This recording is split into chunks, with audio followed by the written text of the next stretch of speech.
uncharacteristic performance by one of your teams.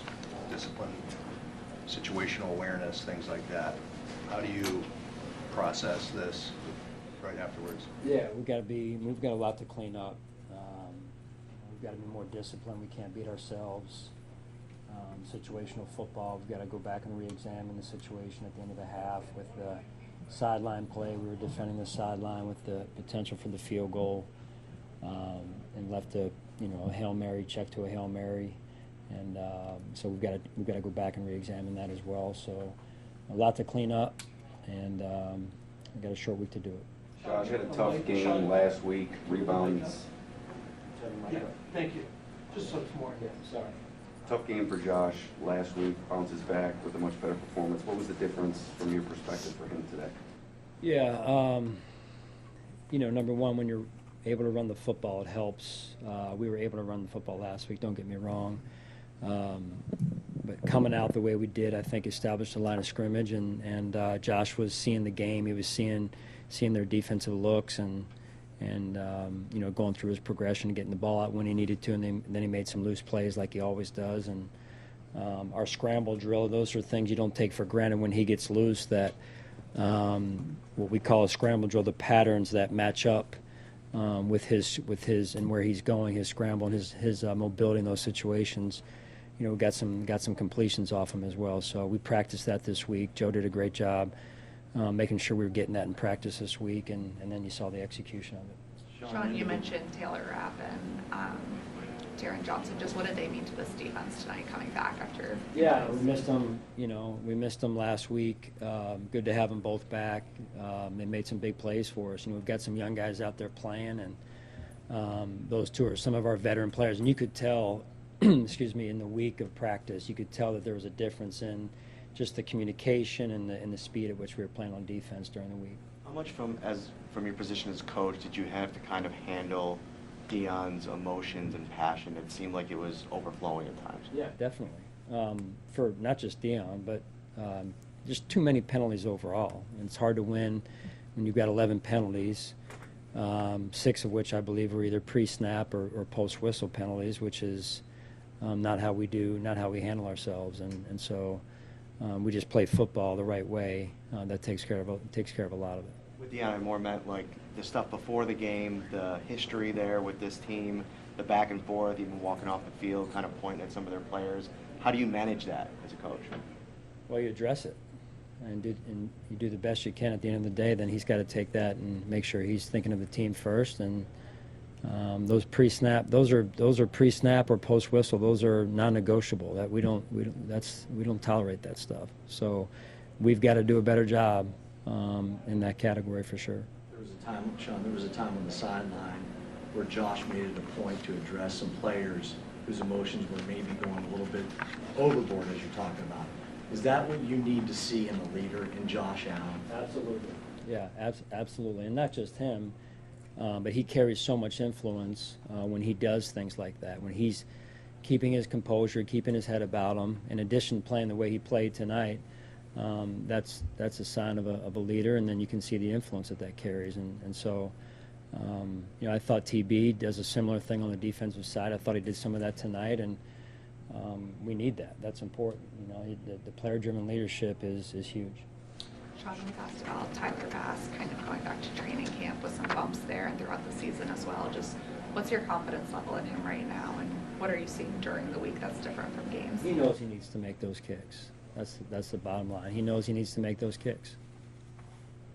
Sean, you mentioned the play at the end of the half.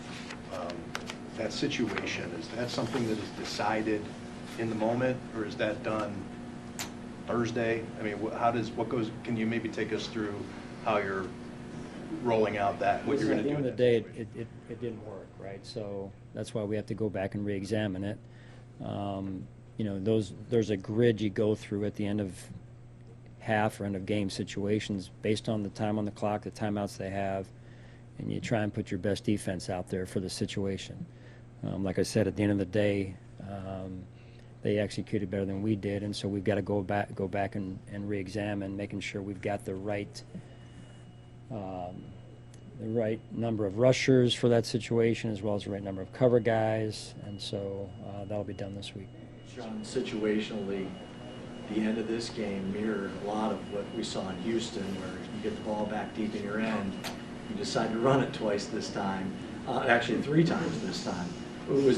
After that Houston game, you said this is something we're going to learn from. Did you see it kind of come to fruition in this one? You know, we did. I mean, sometimes you put in the work and it doesn't, right? But we spent a lot of time this week meeting just from a game operations, game management standpoint, and I thought we handled it extremely well. And then 17 kind of drew that one up, that last play in the dirt a little bit, and he's a heck of a competitor. So. 6.5 minutes in, and we haven't mentioned Ray Davis yet. I think I mentioned him earlier. Sorry. Well, let's Did I elaborate not? on the You game. did right off the top. The game. All right. Well, the game that he had, and how you were able to deploy him, Yeah. and when did you know that James Cook wasn't going to be able to go for it? Yeah, James, I'll give him credit, and Khalil too. You get some guys out there pushing through it. Teams are hurt this time, 6-7 weeks in, whatever it is now, and most guys are playing with things. And Khalil being out there, he wasn't 100%, but appreciate how he was able to get through it and push through for his team. And you could just see it on his face during the week, even though I think he only got a little bit of a few reps on what was our Saturday, I believe, and James got a few reps also. We were planning on working him out before the game, and he just felt like he wasn't going to be able to help the team, and we all respect that. We want him out there. He wants to be out there, and hopefully he can get back for this week. Sean, on that note, I'm sorry, I just wanted to follow. I'm sorry. Yeah, go ahead. Just on Davis, the opening drive especially, Yeah. 50 yards or whatever he had before he even caught that long pass. What did that, being able to establish that without James Cook? You could feel it. You could feel our intent to win the line of scrimmage. You could feel that from our offense, from our offensive line. I mean, it takes 11 guys to run the ball well and run it effectively and run it with an attitude, and those guys, they came out with that and that type of mindset. just to build on that, the first drive, very physical, Coach. I mean, guys were falling forward every chance. Dalton even had a guy, his play. Is that something you talked about all week leading into this game? Well, we knew what type of game it was going to be. We knew it was going to be close. They're a good football team. When you've got Aaron Rodgers as a quarterback and a high-level defense, we knew what type of game it was going to be. So, and quite honestly, most of their games have been just like that.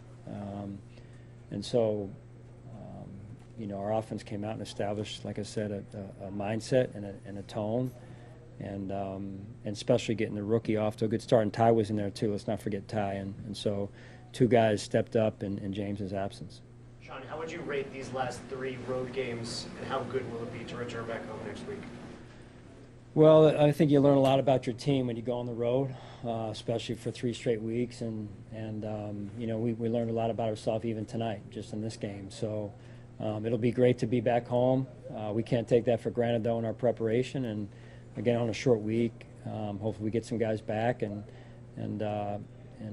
put ourselves in position to play a good team at home in Tennessee. Thank you, Sean.